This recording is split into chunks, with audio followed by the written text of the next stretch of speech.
Hello दोस्तों, नमस्कार। Welcome back to Curious Study for the daily dose of football. People say football is a game of technical, tactical and physical skill set, but no, football is a game of mentality. And Argentina की इस team ने आज इस बात को फिर से साबित करके दिखा दिया है। जिस तरीके से उन्होंने इंग्लैंड के सामने कमबैक किया है एंड अर्जेंटीना एंड मेसी ने इस मैच को जीता है, it was unbelievable thing to see. And we are witnessing one of the team which play like a warrior. Yes, अगर आपने इंग्लैंड अर्जेंटीना का मैच में अर्जेंटीनियन प्लेयरों का वो जो जुनून है वो देखा होगा तो आपको पता चल जाएगा कि भाई this is more than football game for them. Starting के भाई फर्स्ट मिनट से वो चीज़ थी।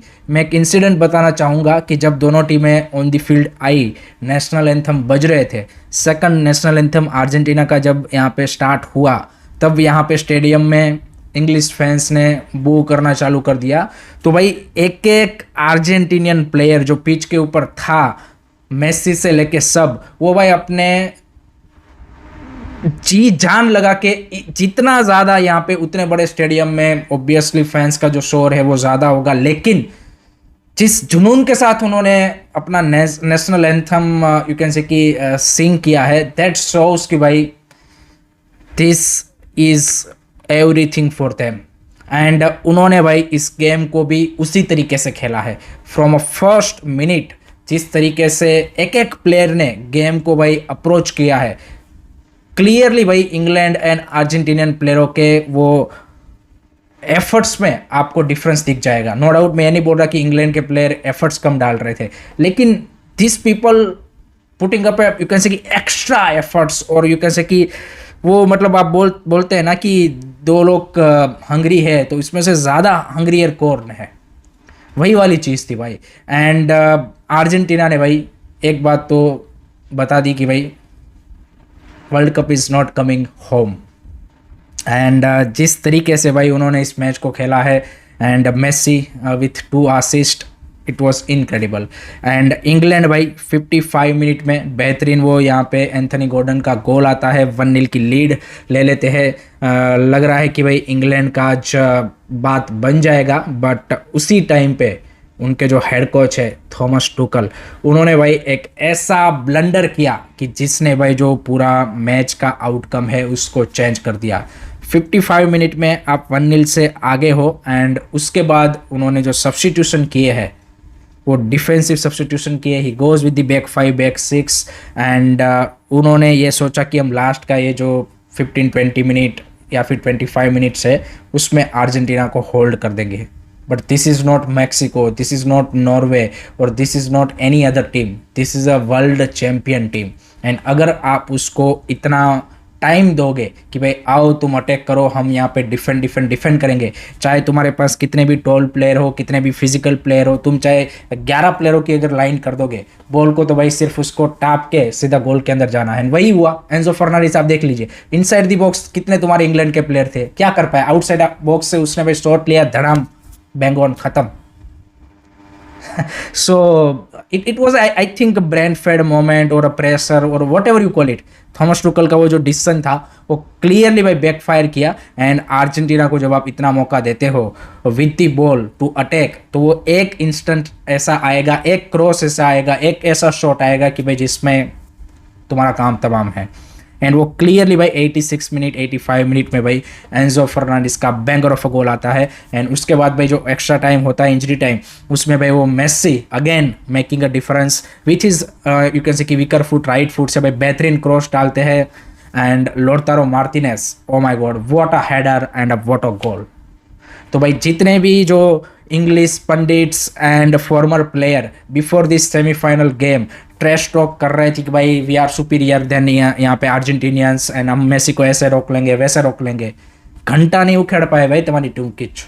तुम्हारा बेलिंगम, तुम्हारा हैरी कैन दिखे ही नहीं भाई। एंड अगर आप ओवरऑल मैच देखेंगे, England has only 1 good chance and that is that goal, that's it. उसके अलावा उन्होंने उतना कुछ किया ही नहीं। Argentina is little bit you can say कि क्लिनिकलिटी वाइज अनलकी, एक दो बार पोस्ट पे भी हिट किया, otherwise they could have score more goals. So Argentina के लिए भाई this was a more than game. And वो आफ्टर द मैच भी दिखा, यहाँ पे जो उनका डिस्प्यूट या फिर वॉर हुआ था इंग्लैंड के साथ रिगार्डिंग दैट फॉकलैंड आइलैंड, उनके जो लोग हैं उनके सपोर्ट में उन्होंने वो पोस्टर भी दिखाया। And this was a you can say कि अ फियर्स राइवलरी। एंड उसका रीज़न ये है कि Argentinian peoples are more emotional about that. And भाई उनके प्लेयरों ने जिस जुनून के साथ खेला है पूरे टूर्नामेंट में, it is not only this match, आप पहले मैच से लेके अभी तक देखिए भाई जिस तरीके से ये टीम मेसी एंड जो सारे प्लेयर है unbelievable. And I think this is the best example कि भाई यहाँ पे आपके पास में भी थोड़ा सा स्किल सेट या फिर क्वालिटी, इंडिविजुअल क्वालिटी उतनी ना हो सब प्लेयर में, लेकिन एज अ टीम जब आप खेलते हो you can defeat anyone at any level. And वो इन्होंने करके दिखाया है।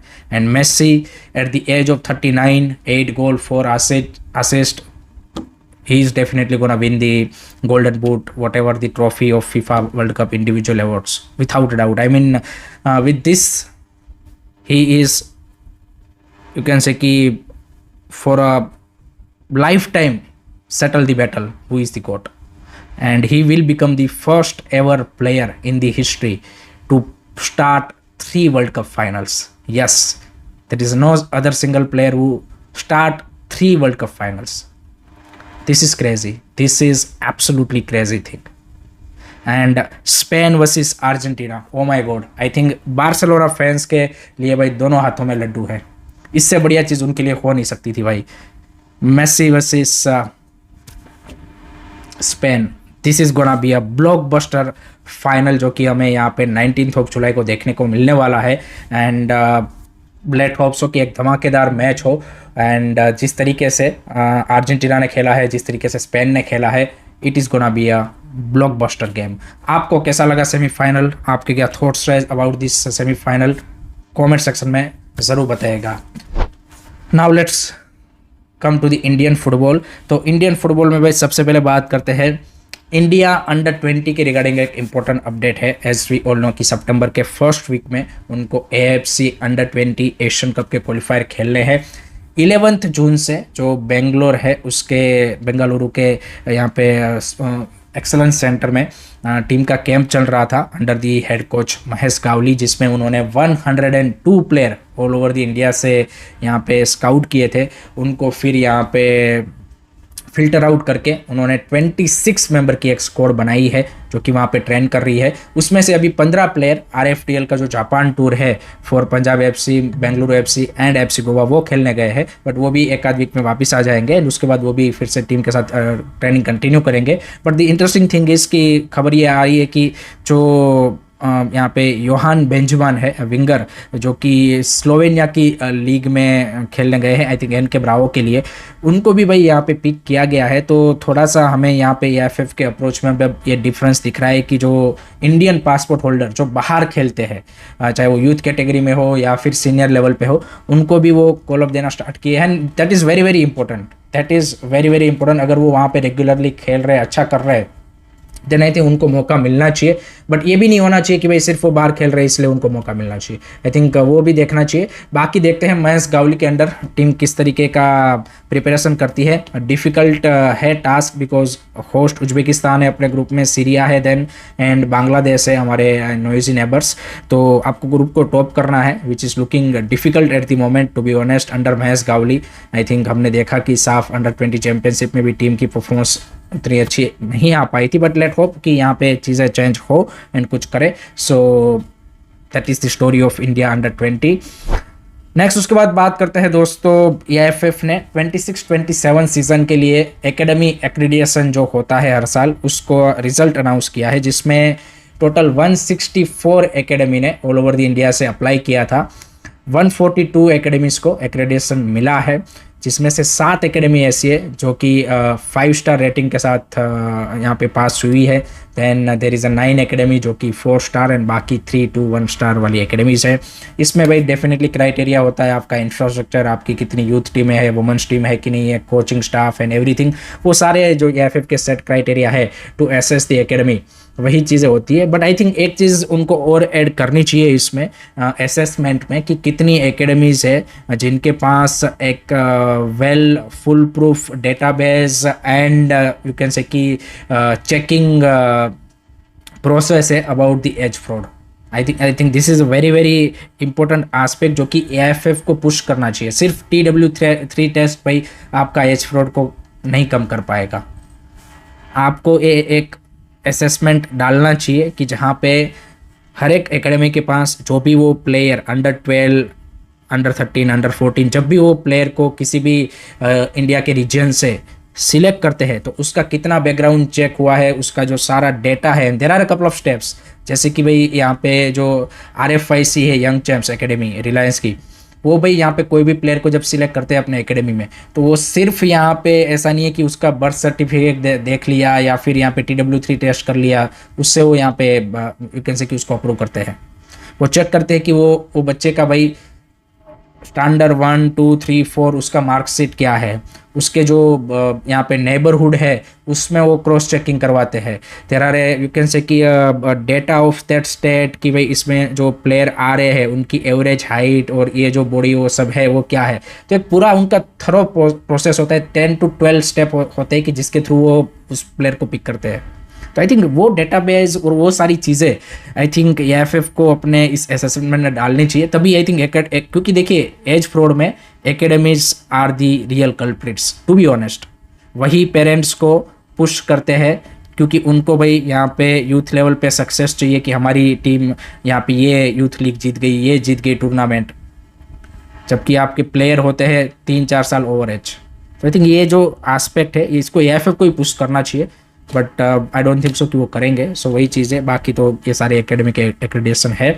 लास्ट में बात करते हैं भाई, बेंगलुरु FC ने अपनी सेकंड फॉरेन साइनिंग भी नेक्स्ट सीजन के लिए डन कर दी है, and that is 30 year old Portuguese defender Sandro Embolo. जी हाँ दोस्तों, लास्ट सीजन वो इंडोनेशियन लीग के क्लब के लिए खेल रहे थे जो कि रेलीगेट हो गया है, तो वहाँ से उनको ऑन लोन लाया गया है 1 साल की डील के लिए। एंड पास्ट में वो एटलेटिको मैड्रिड की जो यूथ सिस्टम है उसमें भी खेल चुके हैं, स्पोर्टिंग लिस्बन में भी खेल चुके हैं। So that's a very good signing for Bengaluru FC in the backline, क्योंकि अब राहुल बेके भी जा चुके हैं। So I think Sana Singh and आपको यहाँ पे सैंड्रो एम्बोलो की centre back pair next season Bengaluru FC में देखने को मिल सकती है। So that's it from my side guys regarding today's football news. I hope कि आपको पसंद आया होगा।